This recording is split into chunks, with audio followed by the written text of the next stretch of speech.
이 시간에는 세상의 흥망성쇠라는 제목으로 같이 은혜를 나누기를 원합니다. 오늘 말씀에서는 하나님께서 애굽의 전역 모든 나라들을 심판하시는 선언의 말씀입니다. 오늘 말씀에서 보니까 애굽의 여러 도시들, 또 애굽에 속해 있었던 여러 나라들, 바도로스, 소안이라는 도시, 노, 신, 놉이라고 하는 나라들, 애굽의 주요 도시들과 또 주요 어떤 나라들에 대해서 언급하면서 그 모든 도시와 나라들을 다 그 심판하시겠고 그 권세를 무너뜨리겠다. 애굽에 자랑하던 모든 힘과 그 영광은 하나님의 심판 앞에 마치 바로 왕의 팔을 꺾어버리시겠다라고 하는 이 말씀으로 그 완전한 하나님의 진노와 심판에 대해서 이 애굽의 바로 왕은, 애굽의 모든 나라들은 아무 의미 없는 어떤 그런 존재처럼 이제 쇠하게 되어지는 것을 말씀을 해주고 있습니다. 또한 말씀 후반부에서는 하나님께서 바벨론 왕 느부갓네살의 손을 강하게 해서 바로 이것을 행하시겠다라고 하시는데, 이것은 세상의 흥망성쇠가 바로 그 나라 그 백성들의 잘하고 못하고에 있는 것이 아니라 하나님의 역사, 하나님의 섭리가 그 속에 있음을, 그래서 흥하는 것도 여호와 하나님의 손에 있고 망하는 것도 하나님의 손에 있기 때문에 오늘 애굽도 내가 여호와인 줄을 알리라, 또 바벨론도 내가 여호와인 줄을 알리라 라고 이렇게 말씀하면서 세상의 모든 것들이 바로 하나님의 주권, 하나님의 손에 있음을 바로 말씀을 해주고 있습니다. 오늘 말씀에서 등장하는 인물들, 또 사건에 대한 사건의 내용을 살펴보면 당시 바로 왕은 세계 최강국 가운데 하나였습니다. 어느 누구도 내 팔을 꺾을 수 있다라고 이렇게 생각하지 않았고, 내 팔은 영원히 굳건할 것이다 라고 이렇게 여겼던 사람이 애굽의 바로 왕이었던 것에 반해서 바벨론 왕은 이제 신흥 강국으로 올라서는 그런 나라였습니다. 이 애굽의 바로 왕이든 바벨론의 느부갓네살 왕이든지 간에 이 모든 것들이 바로 하나님의 통치, 하나님의 섭리 속에 있다라고 하는 사실을 오늘 우리는 이 말씀 통해서 깨달아야 됩니다. 그래서 오늘 말씀에서 우리는 어떤 영적 은혜와 교훈을 얻게 되어집니까? 바로 하나님은 인간의 교만을 꺾으시고 또 겸손한 자를 높이 들어서 사용하시는 하나님이시다라고 하는 것을 우리는 깨달아야 됩니다. 애굽은 수백 년 동안, 아니 수천 년 동안 그 지역에서 강대국으로 군림했었던 그런 나라가 바로 이 애굽이라고 하는 나라였었는데, 오늘 하나님께서는 반복해서 이 애굽에 있는 도시들, 애굽에 있는 나라들을 모두 다 심판하시겠다, 모두 다 그 팔을 꺾으시겠다라고 이렇게 말씀하고 있습니다. 흔히 내가 내 힘으로 할 수 있고, 내가 내 능력 가지고 내 힘과 내 권세, 내 잘남을 의지하는 것을 교만이라고 보통 이야기합니다. 이 교만은 바로 하나님 없이 내가 살아갈 수 있다라고 이렇게 생각하는 마음이 교만이 아닌가. 교만은 내 힘 가지고 살아가는, 내 능력, 내가 가지고 있는 것을 가지고 살아가는, 즉 이 교만은 하나님 없이도 내가 살 수 있다라고 이렇게 생각하는 것이 바로 교만입니다. 그런데 오늘 하나님께서는 그 교만한 자들을 물리치시는, 그래서 그 애굽의 바로 왕의 팔을 꺾으시고 심판하시겠다. 자, 교만한 자를 하나님은 심판하십니다.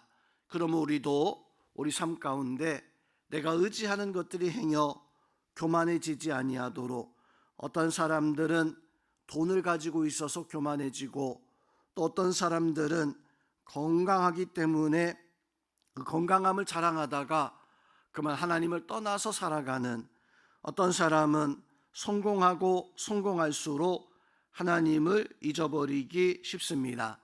이런 것의 밑바탕이 되는 것이 어쩌면 교만일 수 있어요. 그래서 우리는 하나님 앞에 내가 작은 어떤 모습이라 할지라도 하나님이 기뻐하지 않는 것, 하나님을 거역하는 그 모습, 모양이라도 우리는 버리고자 하는 그런 은혜를 가지고 있어야 됩니다.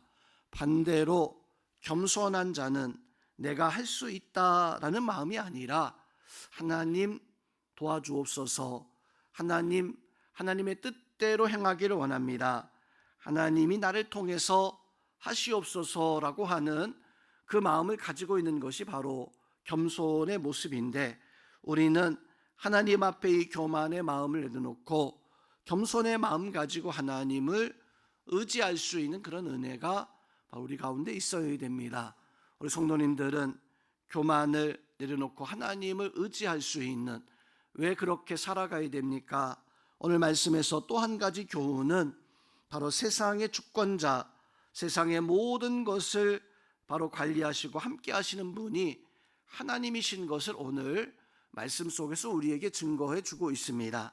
오늘 말씀에서 보니까 하나님은 바로 왕의 팔을 꺾으시는데, 처음엔 한 팔을 꺾으셨다가 나중에 다른 한 팔까지 꺾으시고 바로 왕이 칼을 들어서 어떤 통치, 나라를 다스리고자 하지만 그 칼도 들을 수 없게 되어진다라고 이렇게 말씀을 해주고 있습니다.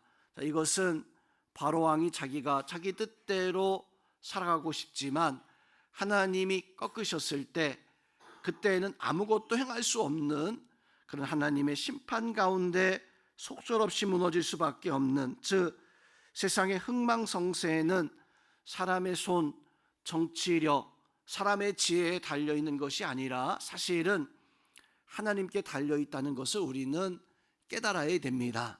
세상에서 많은 나라들이, 많은 사람들이 어떤 그 자기 자신의 모습을 가지고 살아가고 있습니다.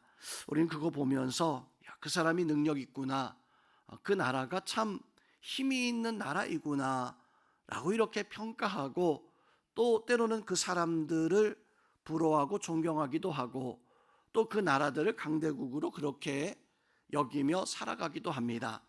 성도 여러분, 그런데 성도는요 하나님의 자녀는 이러한 것들을 바라볼 때 다른 한 가지의 마음이 있어요.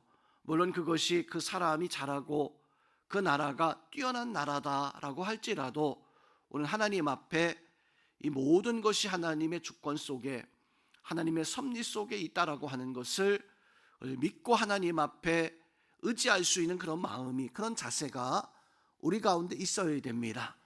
오늘 애굽이라는 나라는 하나님께서 그 팔을 꺾으시지만 또 하나의 나라 바벨론 느부갓네살의 팔을 하나님은 강하게 하시겠다. 느부갓네살은 하나님의 자녀도 하나님 앞에 어찌 보면 구원받을 자도 아니었습니다. 그런데 하나님은 그 팔을 강하게 해서 애굽을 심판하신다라고 하는 이 말씀 속에 우리는 깨달아야 되는 것이 무엇입니까? 바로 그것은 하나님은 하나님을 믿는 하나님의 자녀들 통해서 일하시기도 하시지만 때로는 세상의 모든 것을 다스리고 통치하시는 하나님이시기에 때로는 하나님의 자녀 아닌 바벨론의 느부갓네살 같은 사람을 통해서도 일하시는, 즉 하나님은 세상의 모든 것을 다스리고 통치하시는 하나님이십니다. 그러하기에 우리는 세상의 어떤 것을 본다 한들 거기에서 우리는 하나님의 역사가 있고 하나님의 뜻이 있음을 믿음으로 바라볼 수 있는 그런 시선이, 그런 마음이 바로 우리 가운데 있어야 됩니다. 그것이 하나님 믿는 하나님의 자녀의 마음이고 신앙인 것입니다. 그러기에 우리는 세상을 바라볼 때 하나님을 믿는 신앙의 모습 가지고 세상을 바라보고 세상을 판단하고, 이 세상의 모든 것이 바로 하나님의 은혜 아래, 하나님의 다스림 안에 있다는 것을 날마다 고백하며 하나님 앞에 맡기고 살아갈 수 있는 그런 은혜가 바로 우리 가운데 있어야 됩니다. 그래서 오늘 말씀에서 보면 가장 마지막 25절과 26절의 말씀을 통해서 애굽 땅의 그 사람들이 내가 여호와인 줄을 알게 하리라.